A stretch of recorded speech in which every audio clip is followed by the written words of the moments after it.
Everyone, Phillip Siddiq here. Pleasure meeting you again. Tell us a little bit about the film and why was it important for you to put this film together? Well, to be honest, when the producers first approached me about the story, it was a story I wasn't familiar with. And I was ashamed of that fact once I found out the degree of importance that came with this story and its legacy. And I felt like if we made a narrative film about it, it would help get Richard and Mildred's story, maybe more solidly lodged in the public consciousness, because I think their story is one of equality, racial equality, marriage equality, and I think it's one that needs to be really on the lips of every American right now. Yes.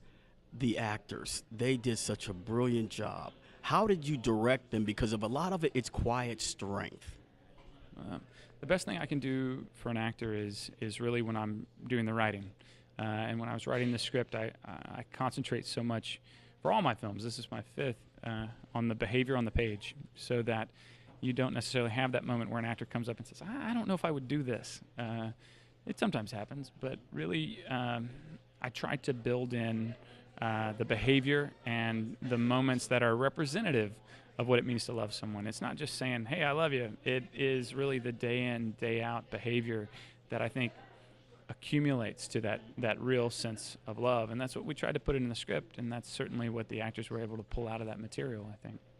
Now, directing children, because there are some very key moments with the children that make some very decisions that are made. How did you direct the children? Well, it's really interesting. Usually you have a, kind of a larger talent pool to pull from.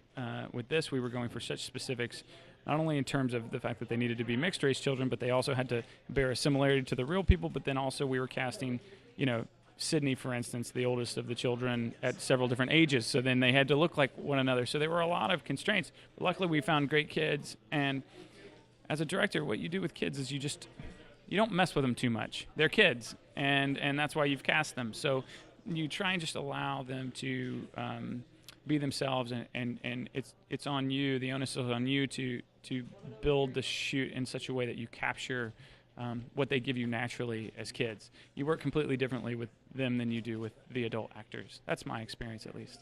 Okay. Now, what will you take away personally from this film and your study of this particular subject? Because it is awe-inspiring. Thank you for saying it. What I want people to walk out of the theater thinking about is the people at the center of this story.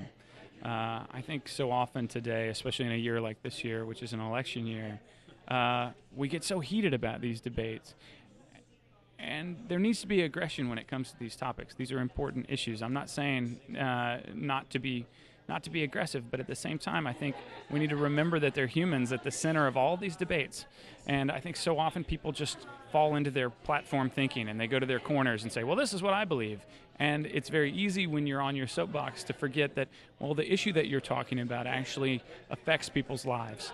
And I just want people thinking about that when they walk out of the theater, that, well, maybe I don't agree with this policy or agree with this idea, but I know it's going to hurt people one way or another. So even if that doesn't change my mind, I'm at least going to maybe expand my thought process a little bit. And when I have this debate, I'm going to have it in a more civil way, in a more sincere way. That's what we can hope for.